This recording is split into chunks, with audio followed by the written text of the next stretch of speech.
Booty, booty, booty, booty, rocking everywhere. Booty, booty, booty, booty, rocking everywhere. There she goes now, Miss New Booty. Warning, this podcast contains violence, sexuality, gore, and other horrible and disturbing things. Listener discretion is advised. Also, the hosts of this venture are ignorant dipshits, so please do not take anything they say as fact. And enjoy the show. Now, are you sitting comfortably? Good. Then we'll begin. Today we had 15 homicides and 63 violent crimes, as if that's the way it's supposed to be. The atoms in your left hand probably came from a different star than your right hand. It is our basic human right to be forgotten. A second plane now has crashed into the other tower of the World Trade Center. Putting chemicals in the water that turn the friggin' frogs gay. The defendant shall be incarcerated for the rest of her natural life with no possibility of parole. You are not machines. You are not cattle. You are men. We were somewhere around Barstow, on the edge of the desert, when the drugs began to take hold.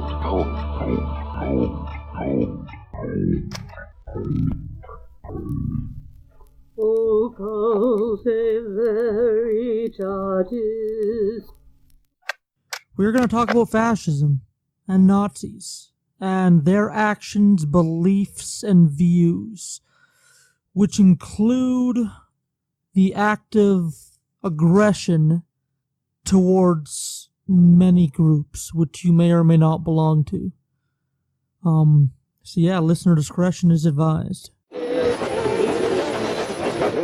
Welcome to Occultae Veritatis podcast. I'm Ood Gallifrey. I'm Sage Murray! And I'm Richard Bigley. And in studio with us is Squishy. Okay.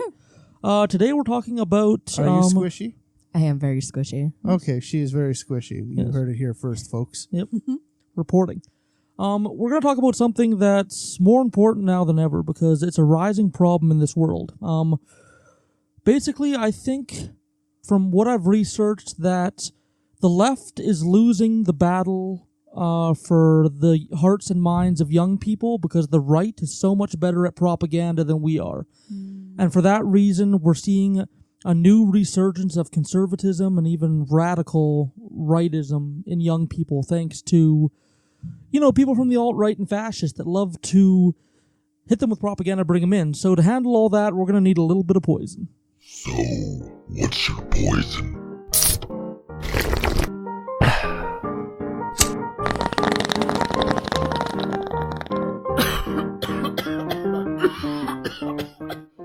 So, what's your poison? Double. So, for the international listener, a double is double cream and double sugar in your coffee. And that's a thing that we do here in Canada. We have a large national coffee chain, which is actually owned by Americans, I think, because like everything up here is owned by Americans. I think Burger King bought it, didn't they? Yeah. So it's just a big coffee chain. Tim Horton was a hockey player, and then apparently they used his name, or he started a chain or something, and then, you know, everybody kind of did their thing. We should do like a history of Tim Hortons episode just for shits and giggles. Sure. Or maybe just for giggles, whatever. Yeah. And no shits to be had. No shits to be had here, especially not on my furniture. And then, yeah, so now it's a big popular like Canadian identity thing, despite the fact that like many Canadian identity things, they are actually American. So there you go. Yeah. Well, and Tim Hortons is to Canada what Starbucks is to America, basically. You have one on every corner. Yeah. Well, not necessarily. Krispy Kreme, maybe. Well, because like when I lived in Vancouver, like you had to look for a Tim Hortons if you wanted Tim Hortons. Oh, really? Yeah. In Canada, they have like Tim Hortons, like kitty corner to each other, or you'll drive through a parking lot and there will be two Tim Hortons. And this isn't like in a large city where they just happen to build two. This is like in a medium-sized city like Saskatoon, where they'll have like a Tim Hortons in one parking lot, and then literally across the street, as in like 6 lanes of traffic away, there is a strip mall with another Tim Hortons. They closed that one. But at one point, they were both operational. Yeah. And this is like one of those really weird Canadian identity things. And I mean, the coffee's kind of like so-so, I think. It's whatever. Yeah, it's nothing fantastic. They just, I don't know, grasped onto it and just kind of ran with it. And they try to like play this big like national identity thing. Even our lids have maple leaves on them. And it's, I don't know, it's just kind of a thing. They like treat workers like shit and, you know, like everything else. Yeah, just like any other corporation, they're looking to push as much product through while spending as little money as possible, and employee wages are one of the cutting measures. If you can cut them down as much as possible, then you don't have to pay them as much. You can make more coffee money, all that shit. And for cheaper, too. I don't know. I usually drink my coffee black, and I'm being reminded why, because this just feels like my regular stuff with a bunch of extra thrown in. Yeah, well, normally if I'm going to Tim Hortons, I'll get 2 creams and 1 sugar. But like 98% of the time, I drink my coffee black. I don't know. I have this weird negative association with coffee where the more bitter it is, like the better I think it is. Like I think it's like I enjoy it more. It's almost like a masochism thing. Like I like the bitterness of the coffee because it seems to like wake me up. It feels like it's working better that way. You probably like really smoky scotch too, then, don't you? Oh yes, I do. Right. I think I enjoyed your scotches more than anybody during our scotch tasting episode on the Patreon. I don't know. Mr. Sage Murray seemed to really enjoy my scotches. Yeah, he too. was really into that. He still talks about it. He's like, "Are you guys gonna do another scotch tasting episode?" I'm like, I don't fucking know. I threw up in my mouth with like $300 scotch, so I'm clearly not invited. Maybe Mr. Sage Murray would come with an episode too. Maybe. Okay, I will give this 4 out of 10. 4 out of 10, because it's just kind of there. Yeah. I mean, if I was like needing to wake up or something and it wasn't like 6:30 at night, I would be like, man, I've drank way too much of this for 6:30 at night. Was mine a decaf? Make sure mine was a decaf or something. I don't know. But yeah, let's go with what? 4 out of 10, I think. Yeah. I don't know. I'm probably going to go 3 out of 10. If it like coffee isn't really like it isn't really like a food for me. It's more like a real life energy potion. Like I treat it like medicine. Like I wake up in the morning and I'm tired. I'm like, "Oh, need 8 ounces of Joe to wake me back up." So like bare minimum, it's like a 5 out of 10, but with cream and sugar in it, and it being kind of lukewarm from a long drive, I'm going to give it a, like, 3 out of 10. Yeah. So I'm going to give it like a 3. Oh, yeah. Yeah, well, it's like, fuck me then, I guess. I thought you did. That's what she said. I give it like a 4.5. I don't like coffee most days, so this is like watered down sugar cream water. Yeah. Let me tell you what exactly neo-Nazis would do, people like Richard Spencer would do, if they got control of American government. First of all, a policy of complete isolationism would, in all likelihood, cut us off from the rest of the world through trade. There would immediately be barricades placed on immigration protocols, keeping people from non-white backgrounds and possibly non-Aryan backgrounds from entering the country. Shortly thereafter, the purges would begin. It would begin extra-legally, brown shirts roaming the streets, occasionally joined or ignored by police, breaking through synagogues, breaking down businesses that have those "We support you" LGBT stickers outside the windows. A lot of people would die. This exact same thing happened in Nazi Germany. It would happen here. When the population gets riled up enough, if there's absolutely no threat of the police coming down on them, which there would not be, let me tell you, the police would not have much of an issue with a white supremacist America, as if they haven't already for the past 200 years. A lot of people would die. You would probably die, assuming that you're not like me. I would die, by the way, because I'm queer and a leftist. If you're not straight, you can expect camps to be built, and you will be sent to them. If you're not white, you can expect camps to be built, and you will be sent to them. You will not be deported from this country. There are not other countries across the world that are willing to take the burden of 200 million political refugees from America. There are not places, there are not homes, there is not money for countries across the world to fit them in their borders. But you know what there is room for 200 million people? Mass graves. It's not being hyperbolic, you know. They did the same thing before, less than 100 years ago.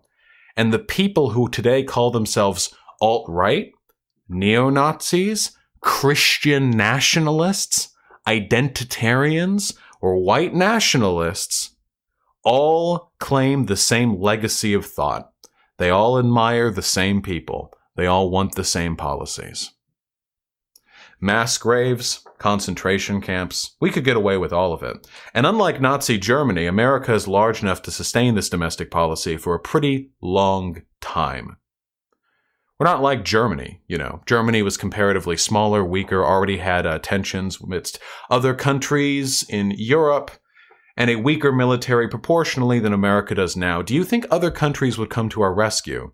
Do you think other people would come into this country and invade the United States of America to save us? No. We would be dead. The synagogues would be burnt to the ground, as would any business or residency that has at any point indicated pro-racial integration or pro-LGBTQ whatever sentiments. And then the cultural purges would begin as well.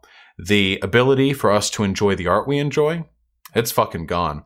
How many pieces of media have you consumed this year? Music, video games, movies, television shows that have a diverse cast or have leftist or progressive themes?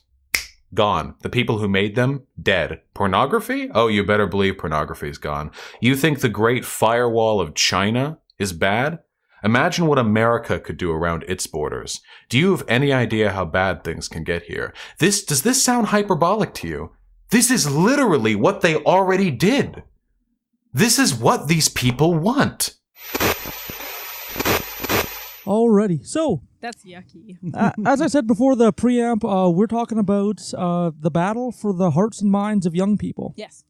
So we're talking about fascist propaganda today, and this seems like a weirdly niche thing to get into, like the propaganda of fascism, like in today's context. But it's important because the youth of today are more conservative than they have been in 60 years. That's wild. That's weird to me, because I would think like of course it's like, you know, we've all developed our own like little echo chambers and stuff online, but like all the like youngins that I know of today are all like hard leftist, you know. If they're not calling for the guillotining of billionaires, they're like, you know, saying, well, maybe we should just slap the wrist of a few millionaires instead, you know, and stuff like that, as opposed to... There's a certain conservative organization around here, the Wildlife Federation, where lots of youth are there. And since they're all hunters and fishers and their dads are all super conservative, and we had Andrew Scheer come in and talk to us before he was anything. Yeah. There's lots of conservative youth in that sort of organization. But it seems maybe they're just more polarized. You know, like that's also what I found. I think you're right on the money, Richard. From what I found, like millennials are pretty solidly leftist. Like a lot of us are non-religious or atheist. A lot of us are at least liberal, if not more left of liberal. Liberals like barely leftist these days. No, liberal's right. Yeah. Liberal is so right. Yeah. Liberal isn't liberal. It's like how. But the Zoomer generation, so Generation Z is more polarized. So they have a lot of representation on the far left, and they have a lot of representation on the far right. And unfortunately, the far right equation of that is growing way quicker than the far left, because fascists, Nazis, like, they've adapted to today's age, and they've formed a way to radicalize young people that's kind of horrifying, and it's working super effectively. Like, they're really good at it, and that's scary, because they're really good at convincing people into genocidal, like, political opinions. So, Caleb, you've explained to us now basically how you entered into sort of the first, I guess, step into right-wing YouTube. So you're listening to Stefan Molyneux, and he is giving you these sort of rules in which to live your life. Where does that lead from there? Well, it's actually interesting. So Steph, I would consider very far to the right compared to some of the other figures that I started watching after him.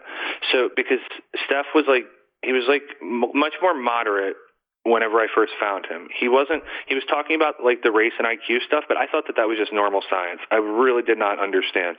And so after him, he started having people like Gavin on, or he started having like different figures on, and they would go on like Crowder's and Shapiro's shows. And okay, so I should just say for people who don't know, Gavin McGinnis, he was the head of the Proud Boys since quit that organization and basically has run into all sorts of roadblocks to get back into entertainment, as it were. And you're talking about Ben Shapiro and Steven Crowder. Go ahead. Yeah, so I went from I became a libertarian, and then I started like watching more of the conservatives, so like Ben Shapiro and Steven Crowder. And then I started to think like, okay, so I want this free and open society, but I really like the only way we're going to have it is people need to be conservative, because that's the only way you can structure human beings in a positive way if they're traditionally conservative. So I started like calling myself conservative and watching those guys. But then those guys would inevitably start having Lauren Southern on. They'd start having Gavin McGinnis on more. And so I started getting into those figures a bit more. Well, what Lauren Southern was telling was basically the main message I would say that they talk about is the decline of Western civilization. So they say that Western civilization is falling apart due to feminism, due to immigration, due to liberals. They talk about George Soros subverting things all the time and like paying activists, and like really it's this conspiracy theory that everybody's against them and they're the truth tellers. And so Lauren Southern's really part of what I would call, what a lot of people call the dissonant right. And then you start getting into like figures like Gavin who say the same things. But these figures like Lauren and Gavin, they're really selling you a watered down version of the actual truth, of the actual story. And so that's why they call them alt-right. They're co-opting alt-right narratives. And so I went from like I started watching them. Then all of a sudden Stefan started popping back up in my algorithm again. So this is post 2016. And they're all nationalists now, and they're talking about like white people being replaced in European countries by migrant hordes and all this like really just looking back on it, just nonsense. And how were you absorbing this at that point? I mean, were you buying into this, or was this starting to turn you off in some way? I mean, were there things in your past that made you less receptive to that message or more receptive to that message? The point when I started not being receptive anymore is when I started to see the connections between the alt-right, and like all this Nazi stuff. When I started to see that they were just selling a watered-down version of Nazi propaganda, that's when I started getting nervous. But before that point, I had totally bought into the narrative that Western civilization was in decline, birth rates among Europeans. And I didn't so much think about it as white people, but I thought that I guess implicitly I did though, because it was white, because I would say things like, well, white people built the modern world, and, why do they have to be, shunned for that? Basic like Proud Boy type rhetoric. And so I think that I bought into that stuff hook, line, and sinker. I didn't think about it for a second, but it wasn't until I got past Jared Taylor and into some of the really hardcore figures, and they would say, no, the Jews control the world. It's not cultural Marxist. And yeah, a nation is important, but it has to be a white nation. These aren't Western values. These are white values. This isn't Western civilization. It's white civilization. When I started to see a lot of that, and it was around the same time that I was starting to find ContraPoints and people like Three Arrows on YouTube that were kind of pointing out this stuff, that's when I started to really get nervous. Well, I mean, look at Trump. He's on Twitter, and where are all the young people? They're on Twitter. Yeah. Well, and then you got the whole Cambridge Analytica thing where they're, targeting exactly to your emotional state for that particular second at that particular geographic location of that you are at, and they say, well, he's always here every Tuesday night, and they serve this thing at this thing, so we're going to serve him an advertisement, like a political ad, specialized specifically for him while he sits down at that coffee shop, Mr. Voter between the ages of 19 and 23, like very specific targeted advertising. Mm-hmm. Yeah. One of our Patreons just said that they're a trans person living in England, and of course, just like the rest of the world, England is being pulled to the right too. Like, look at the stuff that's happening with their politics. Like, England went from they just did an arc from right, left, right. Yeah. There's Like I That's the best. have all the privileges. The only thing I don't have is skinny privilege and like neurotypical privilege. Those are the only two I don't have. So like, does anyone have neurotypical privilege? yeah, No. Probably And- not. but Not like here. like I don't have stakes in the game, and it still makes my blood run cold to learn about this. So I can't even imagine if I was a part of a group. Let's do this correctly. Let's define our terms very properly. So, what is fascism? Fascism has two loyalties that go towards a covenant. So, the first loyalty is loyalty to the state. Whatever the state rule is, you follow. It's not a question of follow the state if the state is moral. It's you follow the state, period. The next one is loyalty to the leader. So whatever thought leader or politician or whatever is in charge of the state, you're supposed to have loyalty to them. And they surmise that, hey, if you give us complete control and you let us control everything without question, we'll give you security and success in the fascist state. And, of course, the margin of that is always, we will give you security and success in exchange for all your privacy and freedoms. And we'll give you security and success as long as you are a white man. And if you're anything else, you have stuff to fear from fascism. And even if you're a white man in fascism, if you disagree with the politics, fascists throughout history have had a habit of labeling anybody that doesn't toe the party line as in the 1920s they were called loners, and they would be sent to concentration camps and punished just like everybody else because they didn't get with the party line. Basically, fascism is the idea that the nation or the race matters more than the individual. So if you die as a person, as long as you're supporting the state or supporting the state's leader, fine, that's fine. Fascism comes from ancient language that, I think it's Greek, that's fasces, which is a bundle of sticks. When you look at the fascist, symbol that's been used most often, it's a bundle of sticks with an axe head sticking out of it. And that symbolism goes back through history a long ways. I think one of the first recorded talkings about this principle was from Genghis Khan and the Mongol army. And Genghis Khan, he taught his sons that you can take a single arrow and break it in your hands, but if you have a bundle of arrows together, you can't break them, so you have to stay together. That's the idea of the nation or race over the individual, because it's okay if a couple arrows get snapped, as long as the fascist bundle survives. They believe at their core, fascists, that egalitarian representative democracy, so that's where everybody is equal and has an equal vote under the law, is flawed. And they believe that's flawed because there's weak or dangerous or corrupt members of society that will ruin that. And a lot of fascists start to go after racial groups or minorities to label them as those things. So who are the weak usually in fascist society? Usually they're homosexuals, LGBT members, Jews, African Americans, members of minorities, anybody that isn't a member of the state's politics or religion. Like, these all become targets. And they believe, okay, democracy can work, but only if you weed out all the shitty people. And they label anybody who's not white as a shitty person. I'm the whitest. I'm half there. Yeah. So I'm very white. To boil it down before I move on, these are the three main arguments for fascism. Force and politics. So they want to take total rule and power over political systems.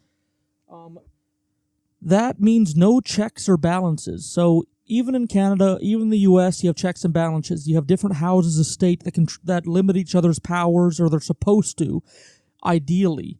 Like, at least they have those systems set up, like, to work if people were to implement them. Fascism isn't interested in any such checks and balances. The state doesn't want anything tripping them up as they're trying to achieve whatever they're trying to achieve. So they want total control where there's no checks or balances.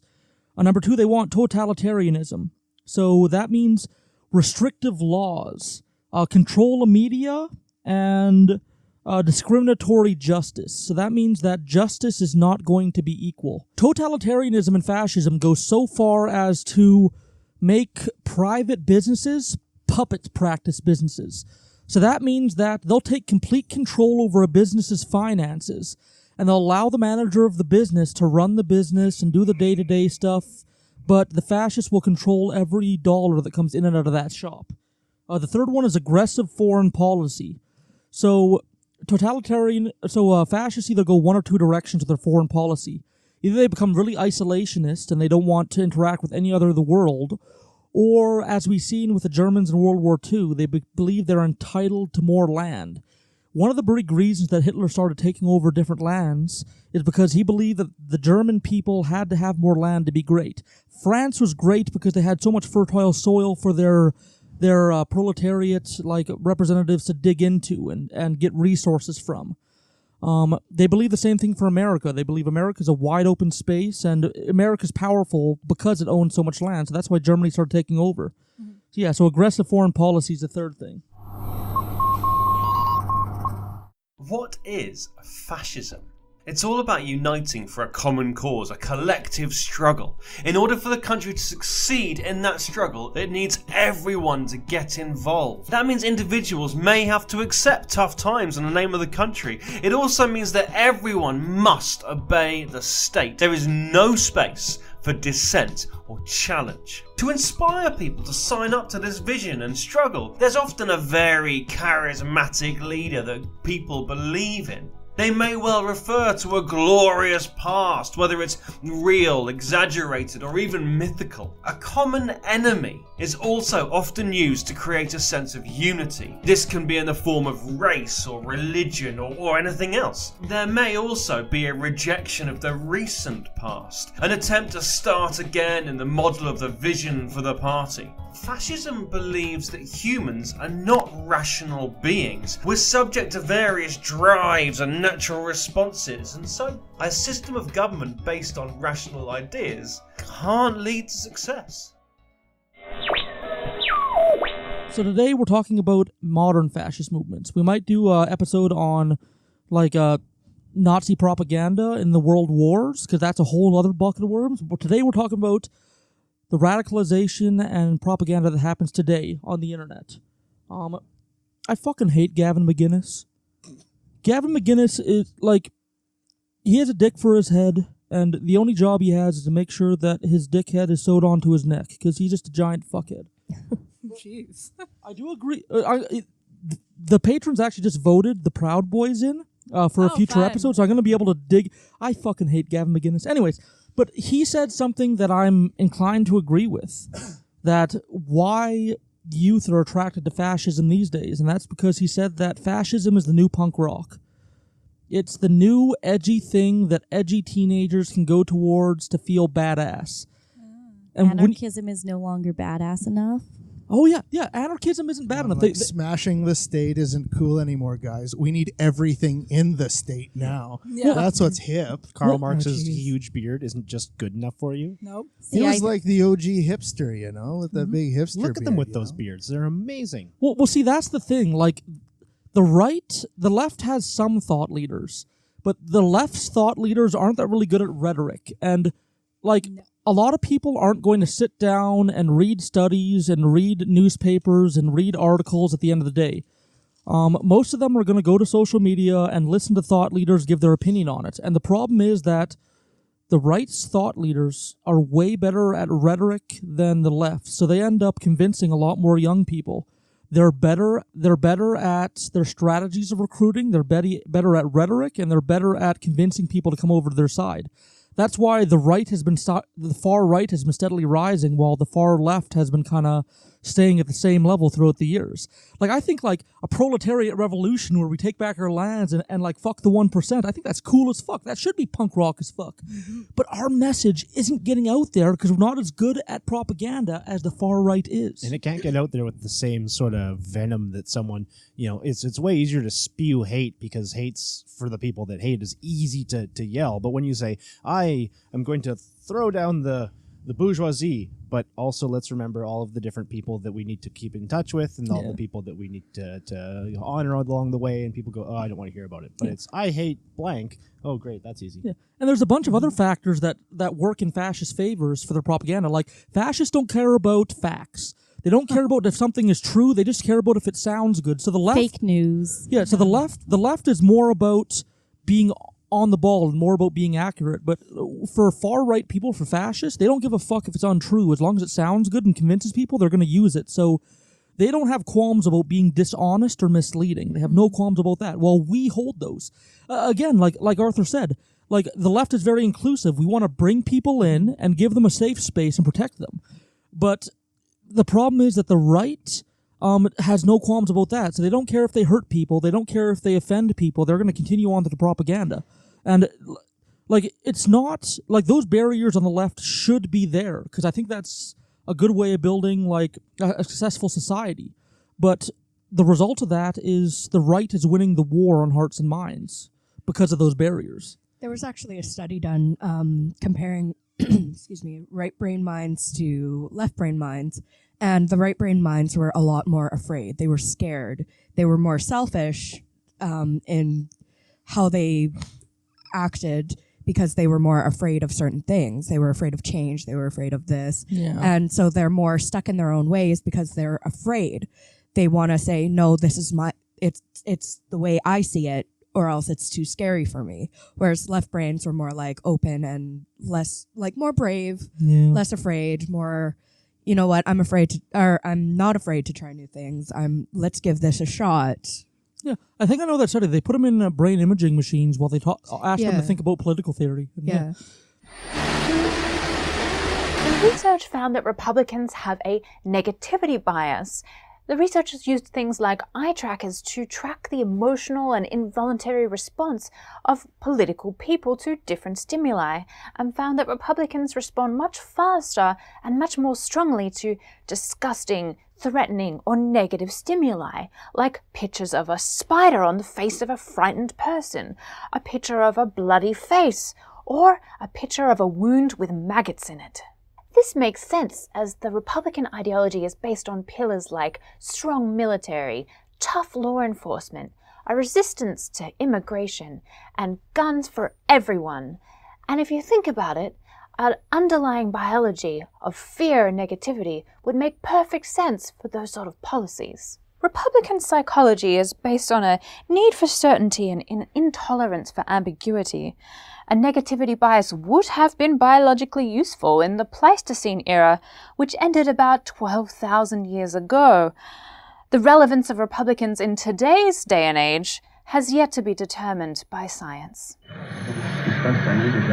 How did fascism become mainstream? How did we get Nazis in 2019? What the fuck is happening? Can I hypothesize? Is this all just hypothesis? Sure, or is sure. Or is there like actual fact that you... Let's follow the scientific I have theory. method. I have theory, not fact. But like your theory is probably just as good as mine is, because I just have a theory. This is all just theory and like speculation. Awesome. I love this. Oh yeah. See, my thoughts are that like Bush takes power, and then we have 9/11. Yeah. And that like propels patriotism and like nationalism and all that shit into like mainstream to be vogue. You know, let's get America rolling again. Yeah. Like literally like 2 days after 9/11, there's commercials saying go buy an American made truck and keep America rolling. Like literally 2 day turnaround after this like massive like international catastrophe. And then that just kind of sets the stage for a like federal national American, you know, right movement to take power. I'm so close to being right there with you, except you're a couple presidents too late. If you look at the hallmarks of what fascism is, and this isn't my thought, this is from Philosophy Tube. He's a excellent left type YouTuber. He's the man that reminds me I'm bisexual. So yeah, he's amazingly beautiful man. Anyway, yes, if you look at the hallmarks of what fascism is and say that you can have all of these things in one form or another to a greater extent, to a lesser extent, I don't remember what there are. There's 6 points. Reagan exhibited almost all of them. And you can almost just say that Reagan was a fascist leader. And at the time, there were fascist parties in the States.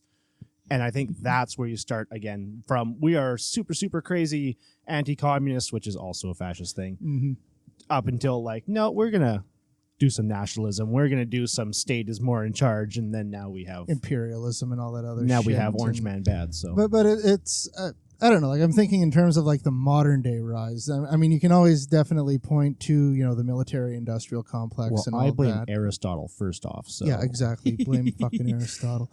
But and Socrates, that fuck. But then don't get me started on that fucking Hegel guy. But yeah, and then you end up with it just kind of lays out this platform, and then a lot of groups use that to like target Muslims, and and then that spreads to other people who aren't necessarily born white people in North America, and then it just turns to like hatred towards immigrants, and like you've got like Sikhs who aren't Muslims being attacked because they wear a turban, and it's like Sikhs had nothing to do with that shit, and I'm going to say even Muslims didn't have anything to really do with that shit. I mean, it was a bunch of crazy people that, the Saudis. Exactly. To give you a further idea of what Richard Bigley was getting at, this shows kind of the abstract nature of dog whistle propaganda within politics. And this is a quote from a 1981 interview with Lee Atwater. And he describes how overt racism transforms into government sanctions, into fascist and discriminatory-like behaviors towards racial groups. Here's how I would approach that issue as a statistician or a political scientist, or no, as a psychologist, which I'm not, is how abstract you handle the race thing. In other words, you start out, and now y'all aren't quoting me on this. All right, I won't hear it. You start out in 1954 by saying nigger, nigger, nigger. By 1968, you can't say nigger. That hurts you, backfire. So you say stuff like forced busing, states' rights, and all that stuff. And you're getting so abstract now, you're talking about cutting taxes, and all of these things you're talking about are totally economic things, and the byproduct of them is blacks get hurt worse than whites. And subconsciously, maybe that is part of it. I'm not saying that, but I'm saying that if it is getting that abstract and that coded, that we're doing away with the racial problem one way or the other. You follow me? Because obviously sitting around saying we want to cut taxes, we want to cut this, and we want is much more abstract than even the busing thing, and a hell of a lot more abstract than nigger, So any way you look at it, race is coming on the back burner. Every group has radicals in it. So Christians are all good, Westboro Baptist Church. Yeah, exactly. All groups have radicals. Mm-hmm. All even pagans and they have like the Gardnerians. Children of Odin. Yeah, exactly. Children Very of good. Odin. Yeah. Oh yes. Yeah, which and Talking about fascism. That's another thing the fascists stole from us is Norse mythology. Like you can't it's you risk being confused for a fascist when you start to like take on like any type of like ancient Normish worship. Like if you start to wear like a Mjolnir around your neck, unfortunately like a bunch of far right people have started doing that, so people will associate anyways. What's your theory, Ood? So this is the modern theory. So there was a sharp spike in young people having fascist opinions right after the 2016 election. Like they were able to track political opinions on like as it was happening. So like it spiked up after that. So Steve Bannon, who was an integral part of Trump's campaign and actually helped plan his presidency. So these are the things we want to accomplish during our presidency. There was a famous picture of Steve Bannon shortly after Trump was elected in the White House with a whiteboard of a list of all the things that he wanted to get done. And people thought that board was a joke, but as the years have ticked on, you see that more and more of that board is coming true. Mm-hmm. He, of course, owns and operates Breitbart, which is a huge alt-right platform that's super anti-SJW, like anti-Antifa, like it's very against the left, and also parrots like fascist talking points. And of course, one of the people who was also an integral part of Trump's campaign, and also was a figure outside of Trump's campaign, was Milo Yiannopoulos. Oh. And he worked for Breitbart as well. So the people that are directly surrounding Trump and giving him advice are, well, Steve Bannon is, I'm not a fascist, I'm, like, insert 3 political words together that don't mean fascist here. But Milo Yiannopoulos is an out and proud white supremacist. Like, he has taken his mask off at several events and has admitted to being a white supremacist. He was actually even caught singing karaoke with a bunch of neo-Nazis while they did, like, the Hitler salute towards him. And he tried to say, like, oh, my astigmatism meant that I couldn't see the Hitler salutes as I was doing karaoke. My little astigmatism, my little astigmatism. Also, Milo Yiannopoulos has this other wonderful thing where, when people say, I'm not racist, I have an insert ethnic friend. Because Milo Yiannopoulos is also a gay man, people will say, the right isn't anti-homosexual, even though they are blatantly anti-homosexual. Yeah. Because that really nasty right-wing asshole is homosexual. And he's married to a black man, isn't he? I couldn't tell you. But Get out of here, gay Hitler. That reminds me... It's like, but it's like, I'm sure the Nazis in World War II had fucking collaborators too, you know? Oh, yeah. Like, that's what that is. Yeah, George Soros. No, just kidding. That's another fascist theory. I'm sure George Soros has nothing to do with it. But yeah, like, another thing that reminds me of is Blair White, who's a trans woman that speaks against trans rights. Like, she's super gatekeepy, and she basically says, like, if you can't afford to have the proper surgery to be trans and you're going to look like one of these weird in-betweeners, then don't do it. Like, that's her attitude towards trans people. It's just fucking toxic. And she's a trans woman herself who has the privilege to pay for all those operations. We kind of knew somebody like that. They basically said, like, if you haven't transitioned, you're not trans. Yikes. Yeah. And I also know someone who is trans and believes that being gay is a choice. Oh, yeah. And that's not a completely rare thing either. I've come across multiple people like that. Well, you get all sorts in any group. Like, in a lot in the LGBT, you have people like saying, "Oh, bisexual isn't a thing, asexual isn't a thing. It's not valid." I am both of those things. Oh, yeah, same. I like that. I guess anti-trans people are known in progressive circles as true scum, according to our Discord chat. So I like the true scum. Mm-hmm. Here's the actual statistics on fascism rising. So there was 100 deaths due to alt-right violence. So violence coming from people on the far right done for a political purpose. There was 100 deaths in 2017. There was 145 in 2018. 2019, the date we sit today, there are 149, and the year's not over. Every year, the amount of violence coming from the alt-right goes up and up. Also, propaganda incidents. That means that when they catch a group of fascists coming on to a high school or a college and start putting up posters and handing out pamphlets, there were 421 incidents in 2017.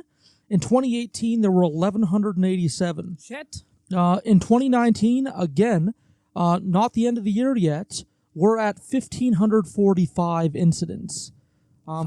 That's up over 260% over 3 years. Like, that's the real harm of having all this stuff normalized in the media and having a right that's so good at propaganda.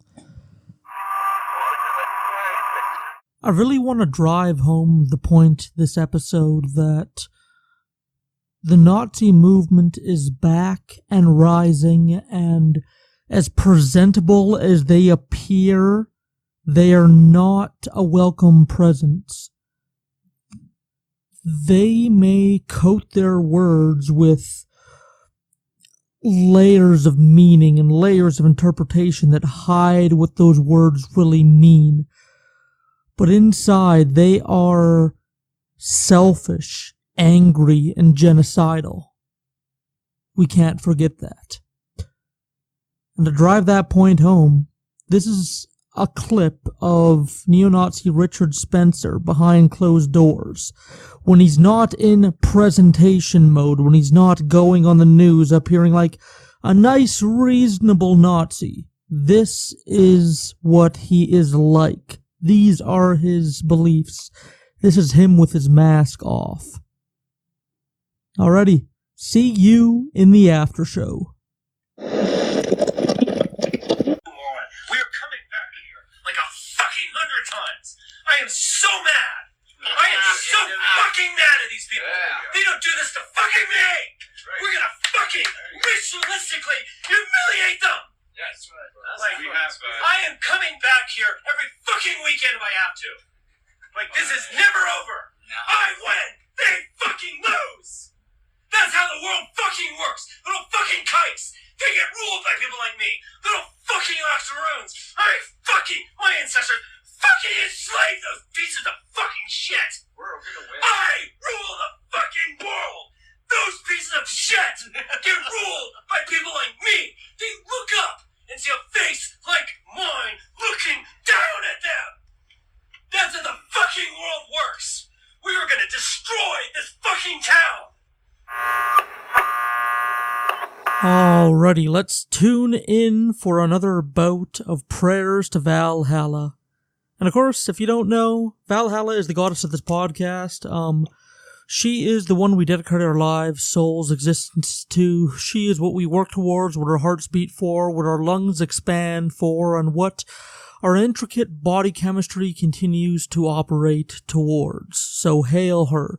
These are the latest prayers to Val. You can submit a prayer by joining the Patreon for as little as $1 a month and hitting up our Discord. And there you can find a place to pray to our almighty Valhalla. Papa Bray. Valhalla Almighty, please smite down the plague known as Epic Games for taking forever with my refund and making me broke as fuck while I wait for their dumb asses. Oh, Epic Games, along with Bethesda, need to be struck down by Val Almighty. From Sephi, great goddess Valhalla, help me center my thoughts and get the strength to make the phone calls I'm avoiding. A hug would be nice too. I hope that you get both of those things, Sephi. From Mr. Sky Tower himself, O great goddess Valhalla, grant me the strength to deal with other people's children as I guide them through the night shift. If you can find it in you to smite this child's phone so that we can redirect his focus on our closing duties. Yes, help that child focus on his duties before he indulges in social media.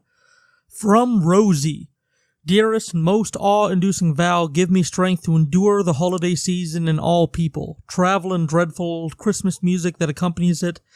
Please grant me the absence of crushing anxiety and diplomacy to handle likely political arguments. And yes, it'll be a time for political arguments. After all, the war on Christmas has arrived, and you know us atheists, we're just gearing out there to make sure nobody gets their presents, ever. Val, please take away the presents. This is from Miriam. Dear Valhalla, please guide the soul of my friend as he passes out of this life. Please give him comfort to his loved ones as we stand vigil over him in these last days and in the days after. We've had many good years with him, and it'll be a hard road ahead without him. And for those of you that aren't on the Discord, sometimes it takes a few days, even a few weeks for me to read out prayers to Val. And Miriam continues, just a few days later, my friend passed away last night, surrounded by his family. He was lucky to be able to have in-home hospice. He'll be sorely missed. I've never learned how to deal with grief myself. Loss always feels so unnatural, like a twisted ankle that'll never heal, like I'm being jerked in cosmic directions that I don't understand, like I'm being teased that my meat suit provides me the ability to grow connection with those I love and care for, and also has the same ability to just shut down and take me away from this planet, and those I love away from this planet. It seems like a cruel joke. I'm sorry, Miriam, for your loss. I'm glad that your friend was able to pass. It sounds like he was able to pass surrounded by those that loved him. And that gives me much solace. From Sprout. My dearest Valhalla, give me the strength to make it through my 3 appointments Tuesday. Help me form the words into the struggles I have been having so my medical providers can help me in finding aid in my struggles with my health, and finally grant me the strength to make it through the long winter to come. Praise be Val. Well, Sprout, I hope for the same thing. I mean, it is the season of seasonal depression. And that's on top of regular depression, and on top of struggling. Of course, you have to put more effort into everyday activities, just trudging through the cold and not having the same amount of sunlight. It really grates on you. And on top of that, you're venturing out to get help, to get through appointments, to help you find solutions to your medical problems, and communicating what's in your head to doctors and hoping they understand is such a toss-up. I really hope that they hear you and believe you, because you deserve the best care, because we all deserve to thrive. Boy, that got heavy. I mean, on top of the Nazi shit, and then this, it's been a heavy episode. So, in that note, I want you to remember to take care of yourself. Self-care is important. Even if other people depend on you and beg for your time, you need that self-care, because even if you want to help people, you need to be able to be there to do that. And if you drive yourself to a point where you're burnt out, you won't be able to be there. And apart from that, apart from other people wanting things from you, do it for yourself. Make sure to take the time to heal, to do things that make you happy. Even if it's 5 or 10 minutes. Just doing what you want, listening to what you want, doing something that takes your mind away from struggles. That's so valuable. So remember to take care of yourself this holiday season, as the days grow shorter and the nights grow colder. Have a wonderful night. Love you all. From Ood.